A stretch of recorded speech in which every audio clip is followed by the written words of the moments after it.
Assalamualaikum warahmatullahi wabarakatuh. Selamat pagi adik-adik. Bagaimana kabarnya? Perkenalkan, nama saya Nurmantri Anggoro. Saya mengajar di kelas 5 SD Negeri Paguyangan 2, Kecamatan Paguyangan, Kabupaten Brebes ya. Nah, dalam video ini saya akan memaparkan tentang sistem peredaran darah manusia. Nah, sebelum kita belajar bersama di era pandemi COVID-19 seperti saat ini, marilah kita berdoa kepada Tuhan, semoga memberikan kita perlindungan ya. Berdoa mulai.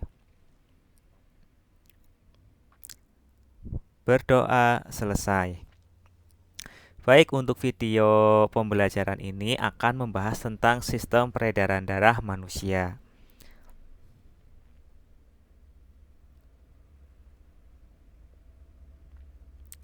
Nah, dalam sistem peredaran darah manusia ada beberapa materi yang akan kita bahas. Yang pertama adalah organ dan peredaran darah pada manusia. Yang kedua, gangguan kesehatan pada organ peredaran darah manusia dan penyebabnya. Yang ketiga, cara memelihara kesehatan organ peredaran darah. Nah, yang pertama kita akan membahas tentang organ dan peredaran darah pada manusia. Nah, apa saja yang termasuk dari organ peredaran darah manusia? Apakah di antara kalian ada yang bisa menyebutkan? Yang pertama tentu saja adalah gambar apa ini? Ya, yang pertama adalah jantung.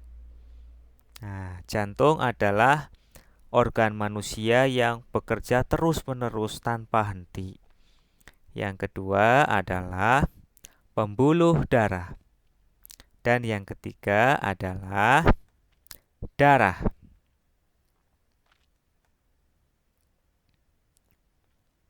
Nah, kita mulai yang pertama dari jantung. Jantung adalah organ tubuh manusia yang berfungsi untuk memompa darah ke seluruh tubuh. Jantung terdiri atas 4 ruang, yaitu serambi kanan, serambi kiri, bilik kanan, dan juga bilik kiri. Nah, berikut adalah penampang jantung manusia dan bagian-bagiannya. Nah, jantung manusia itu ukurannya kira-kira sebesar kepalan tangan ya.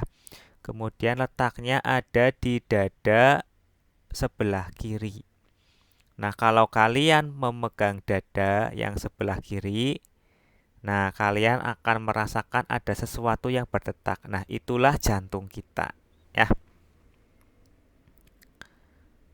Berikutnya yang kedua adalah pembuluh darah.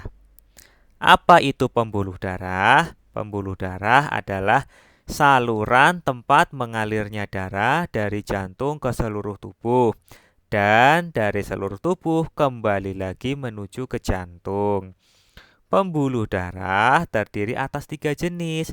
Yang pertama adalah pembuluh nadi. Kemudian yang kedua pembuluh balik dan yang ketiga adalah pembuluh kapiler. Pembuluh nadi disebut juga dengan arteri, sedangkan pembuluh balik disebut juga dengan vena. Nah, berikut adalah gambar dari pembuluh darah yang ada pada manusia.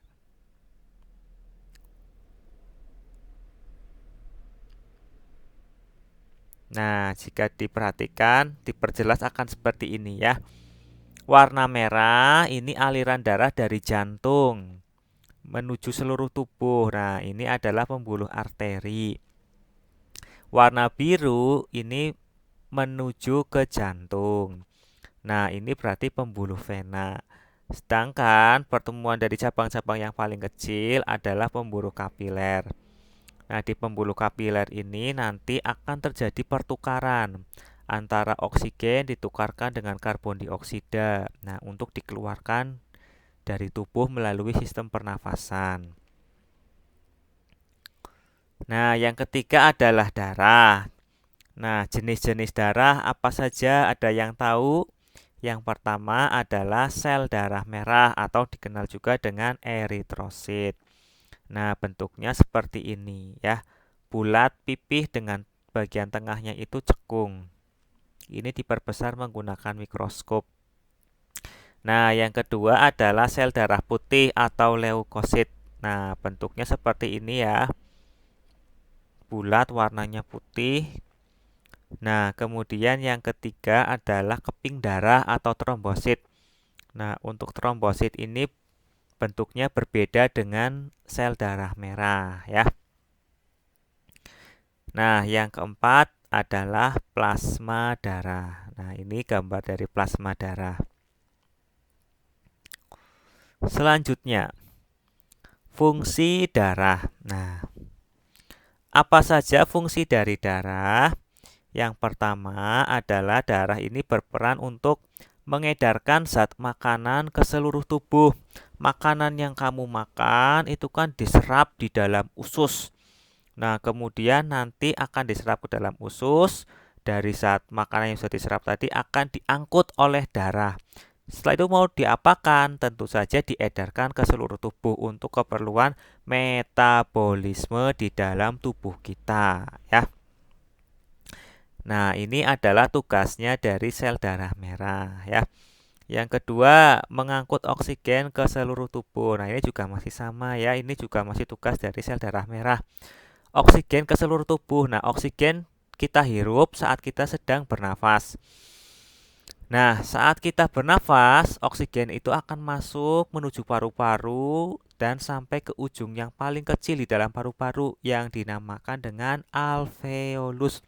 Di dalam alveolus ini akan terjadi pertukaran gas karbon dioksida dengan oksigen secara difusi ya. Nah, karbon dioksida ini akan dikeluarkan sedangkan oksigen akan diikat oleh tubuh, selanjutnya nanti akan diedarkan ke seluruh tubuh. Yang ketiga adalah membasmi kuman yang masuk ke dalam tubuh. Nah, sebagai pertahanan tubuhmu, sebagai perlindungan diri. Nah, ini merupakan tugas dari sel darah putih. Dan yang keempat adalah menutup luka. Nah, pernahkah kalian terluka sampai darahnya menetes? Nah, jika kita amati lama-kelamaan luka yang kita alami itu darahnya akan berhenti menetes. Itu terjadi karena adanya proses pembekuan darah. Nah, dalam proses pembekuan darah ini yang bisa untuk menutup luka itu adalah tugas dari trombosit atau keping darah ya. Nah, selanjutnya kita akan membahas tentang sistem peredaran darah pada manusia. Nah, mengalirnya darah di dalam tubuh disebut sistem peredaran darah. Ada dua sistem peredaran darah manusia. Yang pertama adalah sistem peredaran darah kecil. Yang kedua adalah sistem peredaran darah besar. Nah, apakah kalian tahu perbedaan dari sistem peredaran darah kecil dan sistem peredaran darah besar? Nah, kita mulai yang pertama dari sistem peredaran darah kecil ya. Secara umum, sistem peredaran darah kecil dimulai dari jantung, paru-paru, dan kembali lagi ke jantung ya. Untuk lebih jelasnya, silakan kalian amati gambar berikut. Nah, sistem peredaran darah kecil dimulai dari, bagian apa ini namanya? Ini adalah bagian jantung yang bernama bilik kanan. Bilik kanan adalah bagian jantung yang bertugas untuk memompa darah dari jantung menuju ke paru-paru. Nah, setelah dari bilik kanan, darah akan dipompa melewati arteri pulmonalis atau pembuluh nadi yang mengalirkan darah menuju pulmo atau paru-paru. Nah, selanjutnya darah dialirkan menuju ke paru-paru. Nah, di dalam paru-paru ini akan terjadi pertukaran oksigen dengan karbon dioksida. Nah, darah yang mengalir dari bilik kanan itu adalah darah yang kaya karbon dioksida, sehingga darah dialirkan ke paru-paru untuk ditukarkan dengan oksigen. Nah, setelah dari paru-paru, maka darah akan membawa oksigen, sehingga disebut juga dengan darah bersih, ya. Nah, darah selanjutnya akan mengalir menuju ke pembuluh vena. Nah, karena dari paru-paru menuju ke jantung, namanya adalah pembuluh vena pulmonalis. Setelah dari vena pulmonalis, darah akan sampai ke jantung, lebih tepatnya pada bagian serambi kiri. Nah, disinilah sistem peredaran darah kecil. Nah, untuk lebih jelasnya, kalian amati gambar berikut. Gambar dengan angka bercetak warna biru. Nah, ini merupakan sistem peredaran darah kecil. Nomor 1 tadi dimulai dari bilik kanan, kemudian menuju ke arteri pulmonalis, kemudian dari paru-paru menuju vena pulmonalis, dan terakhir sampai di serambi kiri. Setelah sampai di serambi kiri, apakah peredaran darah manusia berhenti? Tentu saja tidak, tapi akan berlanjut menuju sistem peredaran darah besar. Sistem peredaran darah besar, nah ini ditunjukkan dengan warna merah, ya. Yang pertama dimulai dari bagian jantung yang bernama bilik kiri. Nah, bilik kiri ini adalah bagian jantung yang bertugas untuk memompa darah dari jantung menuju ke seluruh tubuh. Setelah dari bilik kiri, kalian amati alirannya. Adakah pembuluh darah yang berwarna merah? Nah, itu dia, ada yang di dekat dengan jantung. Pembuluh arteri besar atau disebut juga dengan aorta. Nah, setelah dari bilik kiri, darah dipompa melewati aorta atau arteri besar. Selanjutnya, darah akan dipompa menuju pembuluh nadi atau arteri. Nah, ini akan mengalir menuju ke seluruh bagian tubuh kita. Tangan, kaki, kepala, ya. Nah, untuk selanjutnya, darah akan sampai pada pembuluh kapiler yang paling kecil di setiap bagian tubuh kamu. Di situ darah akan mengedarkan zat-zat makanan dan juga oksigen. Kemudian sebelum akan kembali, darah akan mengangkut zat-zat sisa. Zat-zat sisa metabolisme dan juga karbon dioksida, ya. Nah, setelah dari seluruh tubuh, darah akan mengalir lagi melalui pembuluh vena atau pembuluh balik. Nah, kalian perhatikan setelah melewati seluruh tubuh, baganya ditunjukkan dengan warna biru. Ini menandakan bahwa setelah dari seluruh tubuh, darah ini mengandung atau kaya dengan karbon dioksida. Setelah dari vena, darah akan menuju ke paru-paru. Darah akan mengalir menuju ke jantung, lebih tepatnya adalah bagian serambi kanan. Nah, kalau pada bagian yang satu ini ditunjukkan dengan warna merah, ya. Dimulai dari nomor 6, ya. Bilik kiri, kemudian aorta, kemudian arteri, lalu menuju ke seluruh tubuh. Setelah dari seluruh tubuh melalui pembuluh vena untuk kembali ke jantung melalui serambi kanan. Setelah dari serambi kanan, darah akan dialirkan kemana lagi? Akan diteruskan menuju bilik kanan. Nah, dari bilik kanan akan dimulai lagi sistem peredaran darah kecil. Jadi, sistem peredaran darah kecil dan besar berlangsung bersamaan secara terus-menerus tanpa henti, ya. Baik, itu tadi materi tentang organ peredaran darah dan sistem peredaran darah pada manusia. Untuk selanjutnya, kita akan membahas tentang gangguan kesehatan pada organ peredaran darah manusia dan juga penyebabnya ya. Nah, kalian amati gambar berikut. Nah, ini ada orang sedang memegangi dada. Kira-kira apa yang dialami orang tersebut? Ya, betul sekali. Orang tersebut mengalami salah satu gangguan kesehatan organ peredaran darah manusia, yaitu penyakit jantung ya. Nah, kalau orang yang ada pada gambar nomor 2, ada yang tahu penyebabnya?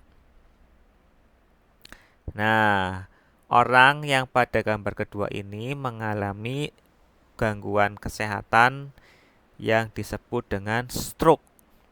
Nah, apakah organ peredaran darah manusia itu dapat mengalami gangguan? Tentu saja bisa, apalagi jika kita tidak mau menjaga kesehatan tubuh kita. Pasti akan rentan sekali terserang berbagai gangguan kesehatan. Nah, gangguan pada sistem peredaran darah manusia adalah kelainan atau penyakit yang terjadi pada sistem peredaran darah atau sirkulasi darah manusia, baik yang disebabkan oleh faktor internal atau dari dalam manusia itu sendiri maupun dari faktor eksternal atau dari luar manusia itu ya. Nah, ada beberapa ini ya. Yang pertama ada anemia. Kemudian ini nanti ada jantung koroner. Kemudian ini ada leukemia ya. Nanti akan kita bahas satu persatu. Kita mulai yang pertama dari hipertensi atau darah tinggi. Hipertensi adalah suatu kondisi ketika tekanan darah berada di atas batas normal, lebih dari 140/90 mm Hg. Nah, penyebab dari hipertensi ini ada banyak ya. Yang pertama adalah bisa jadi karena faktor usia yang sudah lanjut.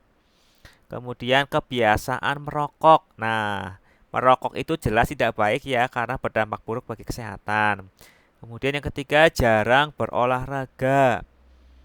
Yang keempat, gangguan ginjal. Dan yang kelima adalah karena kecanduan alkohol atau minum minuman keras ya.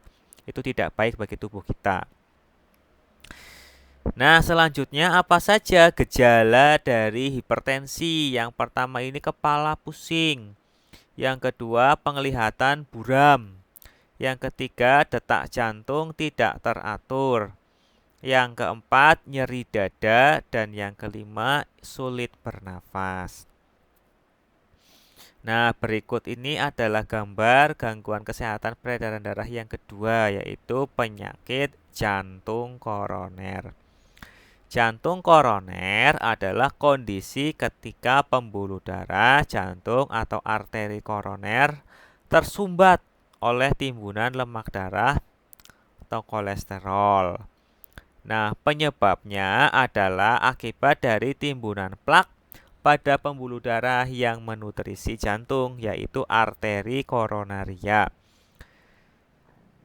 Nah, pembuluh arteri koronaria pada gambar di atas ini adalah pembuluh yang bersih, bebas dari tumpukan lemak atau plak.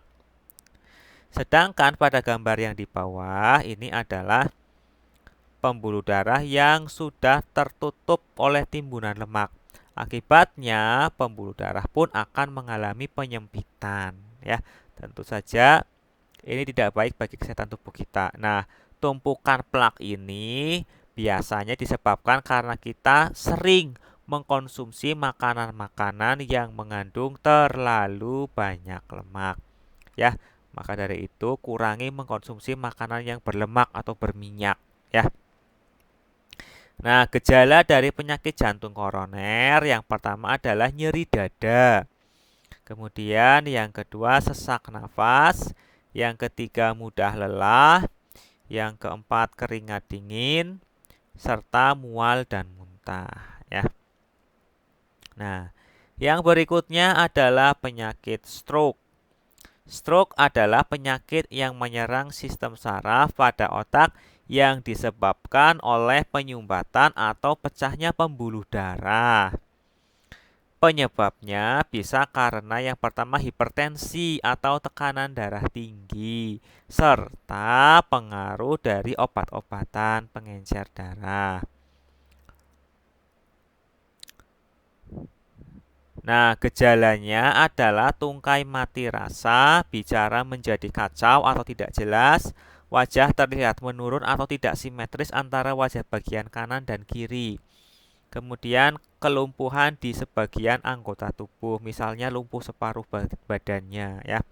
Nah, kalian amati gambarnya ya. Ini yang di bawah adalah pembuluh darah yang normal. Ini tidak ada tumpukan lemak. Nah, ini adalah pembuluh darah yang sudah mulai ditutupi oleh lemak atau plak ya, akibat kita terlalu sering mengkonsumsi makanan berlemak. Nah, yang di atas ini adalah pembuluh darah yang di otak yang tersumbat oleh plak. Nah, mengalami penyempitan ya. Lama-kelamaan bisa menyumbat. Tentu saja dapat menyebabkan otak menjadi kekurangan asupan oksigen. Nah, karena otak kurang mendapatkan asupan oksigen, apa yang akan terjadi? Otak adalah pusat saraf yang mengatur gerak seluruh anggota tubuh kita. Nah, jika tidak mendapatkan pasokan oksigen, maka otak pun akan kesulitan untuk berfungsi normal ya. Akibatnya apa? Tubuh kita ada yang mengalami kelumpuhan ya. Maka dari itu jaga kesehatan kita, jaga pola makan kita, jangan sampai hal seperti ini terjadi pada kita ya. Nah, yang berikutnya adalah anemia. Anemia adalah penyakit kekurangan hemoglobin di dalam darah atau rendahnya kadar hemoglobin di dalam darah. Penyebabnya adalah selain rendahnya kadar hemoglobin, juga salah satunya ada dari kurang mengkonsumsi makanan yang mengandung zat besi. Gejala dari penyakit anemia yang pertama adalah mudah lelah, pucat, dan sering merasa pusing. Selain itu ada juga tidak fokus, mual, lemas, mudah lelah ya. Nah, selanjutnya adalah hipotensi. Hipotensi adalah kondisi ketika tekanan darah berada di bawah batas normal atau kurang dari 90/60 mm Hg. Nah, jika tekanan darah kalian saat diukur menggunakan tensimeter di bawah 90/60 mm Hg, nah, hampir dipastikan kalian mengalami hipotensi atau tekanan darah rendah. Penyebabnya bisa dari beberapa faktor. Yang pertama, kehamilan. Yang kedua, dehidrasi atau kekurangan cairan tubuh. Yang ketiga, karena konsumsi obat-obatan tertentu, misalnya karena mengkonsumsi obat penurun tensi atau penurun tekanan darah. Kemudian, penyakit jantung. Dan bisa juga karena perdarahan, misalnya terluka yang menyebabkan terjadi perdarahan yang hebat ya, itu bisa terjadi. Nah, apa saja gejala dari penyakit hipotensi ini? Yang pertama adalah kepala pusing, penglihatan buram, jantung berdetak lebih cepat, pernafasan dangkal, dan cepat merasa haus. Nah, selanjutnya adalah leukemia. Apa itu leukemia? Leukemia adalah kanker darah akibat tubuh terlalu banyak memproduksi sel darah putih yang abnormal atau tidak normal. Penyebabnya kelebihan produksi sel darah putih yang jumlahnya tidak normal, ya. Gejalanya yang pertama anemia, nyeri tulang, kelenjar yang bengkak, mudah berdarah atau memar, dan pembesaran hati atau limpa. Kenapa ada hubungan antara leukemia dan anemia? Nah, jadi karena produksi sel darah putih ini tidak terkendali, sel darah putih yang seharusnya melawan bibit penyakit malah justru membunuh atau memakan dari sel darah merah. Akibatnya, jumlah sel darah merah pun akan berkurang sehingga penderita akan mengalami salah satu gejalanya yaitu anemia. Nah, yang terakhir adalah cara memelihara kesehatan organ peredaran darah manusia. Apakah gangguan kesehatan pada peredaran darah manusia itu dapat kita cegah? Bisa sekali ya. Bagaimanakah cara untuk mencegah gangguan kesehatan pada organ peredaran darah manusia? Nah, apakah kalian ingin mengetahui caranya? Jika iya, ayo kita lanjutkan belajar tentang cara untuk mencegah gangguan kesehatan pada organ peredaran darah manusia. Yang pertama, kita mulai dari penyakit jantung koroner. Penyebabnya adalah timbunan plak yang menyebabkan terjadinya penyempitan pada arteri koronaria. Nah, pencegahannya yang pertama adalah dengan mengurangi atau menghindari makanan yang terlalu banyak mengandung lemak. Misalnya makanan yang digoreng-goreng. Nah, itu kan mengandung lemak yang sangat banyak. Ya, itu tidak baik bagi kesehatan tubuh kita. Yang kedua, mengkonsumsi makanan berserat seperti buah-buahan dan sayuran. Nah, kita lebih baik memperbanyak makan buah dan sayur ya, karena itu sangat baik untuk tubuh kita. Yang ketiga, berolahraga secara teratur. Tujuannya adalah untuk membakar timbunan lemak di dalam tubuh. Dan yang terakhir, jangan lupa untuk istirahat yang cukup. Minimal dalam satu hari itu kita tidur 8 jam ya. Nah, ini makanan yang sehat atau tidak?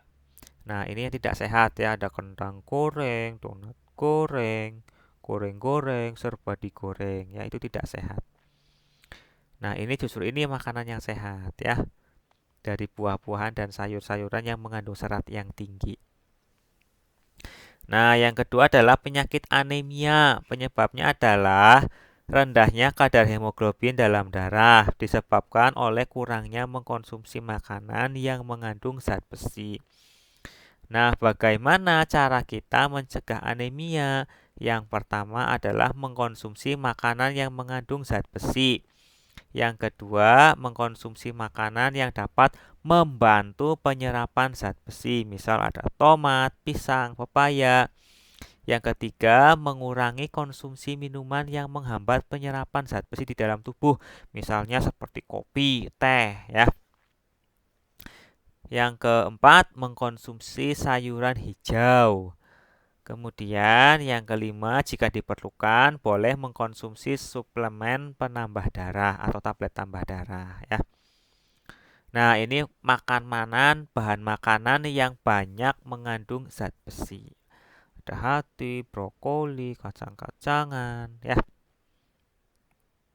Nah, ini sayuran hijau seperti bayam, sawi, kemudian kangkung. Itu baik untuk tubuh kita. Nah, selanjutnya penyakit hipertensi disebabkan oleh naiknya tekanan darah akibat penyempitan dari pembuluh darah. Nah, kenaikan tekanan darah ini bisa terjadi akibat pola hidup yang tidak sehat, ya. Nah, bagaimana cara kita mencegah hipertensi? Yang pertama tentu saja dengan tidak merokok. Ya, kita jangan sampai merokok. Tidak sehat bagi tubuh kita. Kemudian yang kedua, tidak mengkonsumsi alkohol atau minum-minuman keras. Yang ketiga, diet rendah garam dan lemak. Apakah ada hubungan antara garam dan lemak dengan hipertensi? Nah, erat sekali hubungan antara keduanya dengan hipertensi. Yang pertama, konsumsi garam berlebihan dapat memicu naiknya tekanan darah, ya. Kemudian konsumsi makanan yang mengandung lemak berlebihan itu dapat menimbulkan timbunan plak pada pembuluh darah. Akibatnya pembuluh darah pun akan mengalami penyempitan. Jika pembuluh darah menyempit, nah maka akan lebih rawan terserang hipertensi. Nah, selanjutnya adalah dengan olahraga secara teratur agar peredaran darah pada tubuh pun menjadi lebih lancar. Kemudian istirahat yang cukup. Nah, ini jangan merokok, jangan minum minuman alkohol, istirahat yang cukup. Yang keempat adalah hipotensi atau tekanan darah rendah ya. Penyebabnya adalah menurunnya tekanan darah di bawah normal. Pencegahannya yang pertama dengan mengkonsumsi makanan yang bergizi. 2. Istirahat yang cukup. 3. Olahraga teratur. 4. Sarapan sebelum beraktivitas. Yang kelima, minum vitamin jika diperlukan. Nah ini ya, biasakan sarapan dengan sarapan makanan yang bergizi. Kemudian istirahat yang cukup dan juga rutin berolahraga. Yang kelima adalah stroke. Stroke ini disebabkan oleh penyumbatan atau pecahnya pembuluh darah. Nah, penyumbatan ini disebabkan oleh timbunan plak pada pembuluh darah di otak. Nah, bisa juga disebabkan oleh hipertensi atau tekanan darah tinggi, menyebabkan pembuluh darah itu jadi pecah ya, akibat dari hipertensi. Makanya ini sangat berbahaya. Nah, ini gambarnya ya, tadi sudah dijelaskan. Nah, bagaimana usaha kita agar bisa terhindar dari penyakit stroke? Yang pertama adalah menghindari konsumsi makanan yang terlalu berlemak. Yang kedua, mengurangi konsumsi garam. Yang ketiga, mengendalikan stres. Nah, jangan terlalu stres atau terlalu terbebani pikiran kita ya. Harus rileks. Kemudian mengkonsumsi makanan yang sehat seperti sayuran, buah-buahan. Kemudian tidak mengkonsumsi alkohol atau minuman keras. Tidak merokok. Rutin memeriksa tekanan darah. Nah, ini sebagai langkah pencegahan ya, agar kita tahu berapa tekanan darah kita ya. Kemudian istirahat yang cukup. Ini makanan yang tidak sehat yang harus kita hindari. Ini yang sebaiknya kita konsumsi. Ini juga kita hindari. Ini juga kita hindari. Nah, ini haruslah kita lakukan ya, istirahat yang cukup. Nah, cukup sekian dan terima kasih ya. Baik, untuk video pembelajaran tentang sistem peredaran darah manusia sudah selesai. Nah, terima kasih untuk kalian yang sudah menonton video ini dari awal sampai akhir ya. Mohon maaf untuk segala kekurangan. Jangan lupa klik like, komen, share, dan juga subscribe ya. Nah, saya cukupkan video pembelajaran sampai di sini. Wassalamualaikum warahmatullahi wabarakatuh.